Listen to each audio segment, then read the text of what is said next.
তৃণমূল দলটাকে তৈরি করেছে আরএসএস শিখণ্ডী হিসেবে পশ্চিমবঙ্গে ব্যবহার করা। মমতা বা অভিষেক বা এদের তো কোনো মূল্য নেই, যে কিছুদিন মমতাকে ভাসিয়ে রাখার চেষ্টা করা হবে, কিছু কিছু সিম্প্যাথি এখানে তৈরি করে। তো রাজনৈতিক দিক থেকে আর কোনো অস্তিত্ব নেই। বিজেপি ক্ষমতায় বিভৎস রূপ নিয়ে তারা প্রথম তাদের লক্ষ্য হচ্ছে গরিব মানুষকে আক্রমণ করা। কালকে রাতে যা যাদবপুরে হয়েছে, এটা কোনো গণতান্ত্রিক সভ্য দেশে হতে পারে ভাবা যায় না। বিজেপি ক্ষমতায় বিভৎস রূপ নিয়ে তারা প্রথম তাদের লক্ষ্য হচ্ছে গরিব মানুষকে আক্রমণ করে। দু চারজন সুবিধাভোগী যারা হয়তো আদানির টাকা পাবে, তারা ছাড়া সকলেই কিন্তু পুষছে। রাজ্যে বিদ্রোহ দেখেছি, এবার জাতীয় স্তরেও বিদ্রোহ দেখা গেল তৃণমূলের।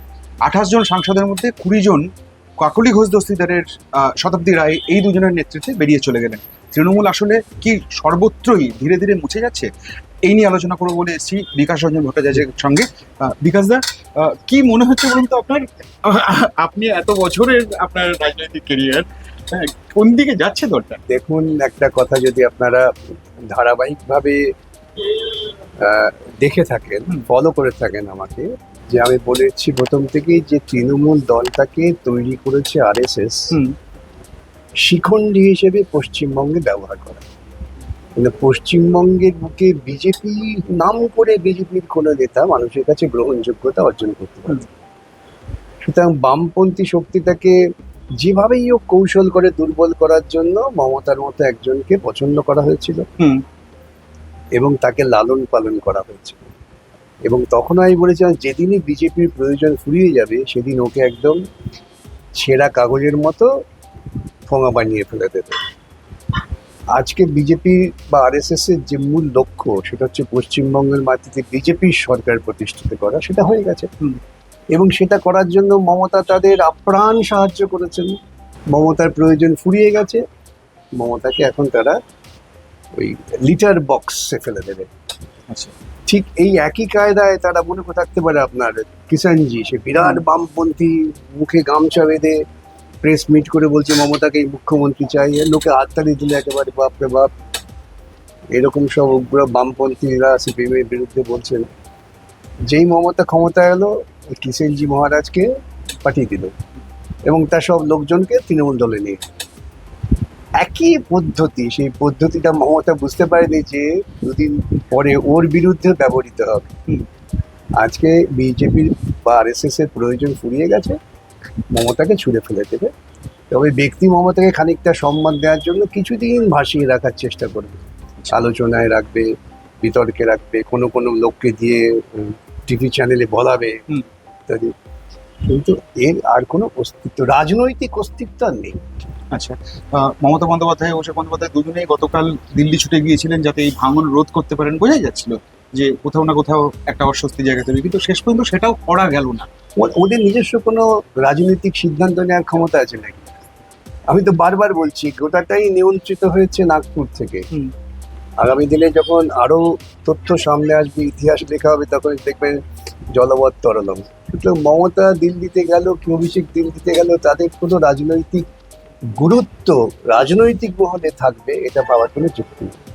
একই সঙ্গে ধরুন, মানে এই যে পরিস্থিতি, মানে বিরোধী দল বিধানসভায় বিরোধী দলনেতা হিসেবে ঋতব্রত বন্দ্যোপাধ্যায় স্বীকৃতি পেলেন, এই ব্যাপারটাকে আপনি কিভাবে দেখেন? মানে তিনি বহিষ্কৃত, সেখান থেকে হঠাৎ বিরোধী দলনেতা হয়ে গেলেন, আইন কি বলছে? কোনো আপত্তি নেই তো, দল থেকে বহিষ্কার করেছে, সে দলীয় গ্রুপে বসতে পারে না। কিন্তু প্রকৃতপক্ষে দেখা যাচ্ছে যে বিধানসভার যে সংসদীয় দল, তাদের অধিকাংশ তো ঋতব্রতের পেছনে। সুতরাং সংখ্যাধিক্যের জোরে তারাই তৃণমূল, আসল তৃণমূল, তারাই আসল তৃণমূল। মমতা বা অভিষেক বা এদের তো কোনো মূল্য নেই। আমাদের যা 10th শিডিউলে বলা আছে, সেই ডিফেকশন ল কার্যকর হবে না। এবং দুদিন বাদে ওরাই দেখবেন নির্বাচন কমিশনের কাছে গিয়ে বলবে ওই ঘাস ফুলে ঘাসটা আমাদের। আচ্ছা আচ্ছা, তো এই পরিস্থিতিতে এখন কি ইন্ডিয়া জোটেও কি তৃণমূলের কার্যত মানে না থাকার মতন পরিস্থিতি তৈরি হলো? বটেই তো, তৃণমূলের কোনো রাজনৈতিক অস্তিত্ব নেই। কিছুদিন, আবারও বলছি, কিছুদিন মমতাকে ভাসিয়ে রাখার চেষ্টা করা হবে, কিছু কিছু সিম্প্যাথি এখানে তৈরি করে। তো রাজনৈতিক দিক থেকে কোনো অস্তিত্ব নেই। ভাবতে পারছেন যে লোকসভায় ওদের কজন এমপি? 28 জন, তার মধ্যে 20 জনই চলে গেছে। এই 8 জনও তারা দুদিন বাদে একটু বেটার বার্গেনিং পজিশনে ছিল।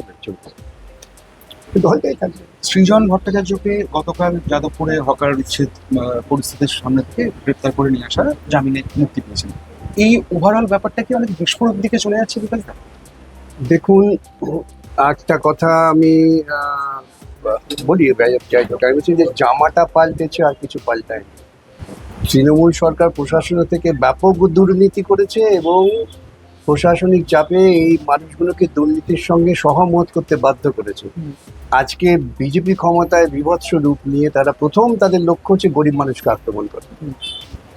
এই গরিব মানুষকে আক্রমণ করো, হকার উচ্ছেদ, ঝুপড়িবাসী উচ্ছেদ। একটি সরকারের মূল সাংবিধানিক দায়িত্বটা কি? তার প্রাথমিক কাজ হচ্ছে কিন্তু এই সমস্ত গরিব মানুষ যাদের বাসস্থান নেই, যাদের জীবিকার ব্যবস্থা নেই, সেটাকে নিশ্চিত করা। যদি সংবিধান মেনে চলো, আর যদি মনুস্মৃতি মেনে চলো, তো আলাদা কথা। দুর্ভাগ্যজনকভাবে যারা নির্বাচিত হয়েছেন, মানুষ আবারও ভুল করেছেন। আমি আগেও বলেছিলাম 2011 একটা ভুল হয়েছে, 2026 আরেকটা ভুল হবে। আজকে প্রতিটি গরিব মানুষ হারে হারে টের পাচ্ছেন যে বিজেপি সরকার প্রকৃতপক্ষে তারা একটা ভয়ঙ্কর রূপ নিয়ে মানুষের ওপর আক্রমণ শুরু করছে। কালকে রাতে যা যাদবপুরে হয়েছে, এটা কোনো গণতান্ত্রিক সভ্য দেশে হতে পারে ভাবা যায় না।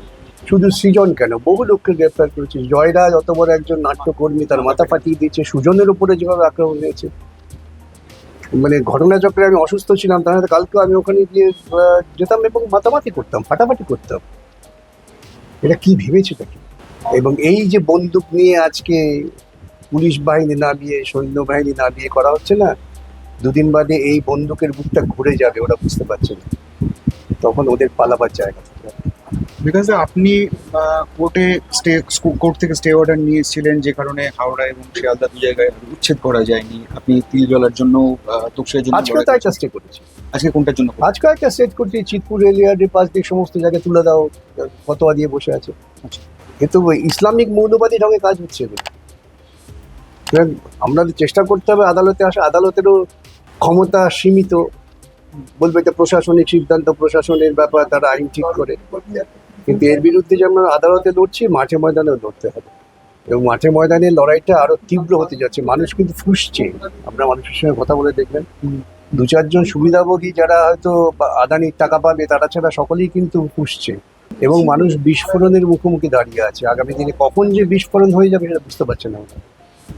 আপনি নিজে মেয়র ছিলেন, লম্বা সময় মেয়র ছিলেন, এবং শুধু তাই নয়, আপনার সময় বলা হয় যে কলকাতায় প্রচুর কাজও হয়েছিল সে সময়।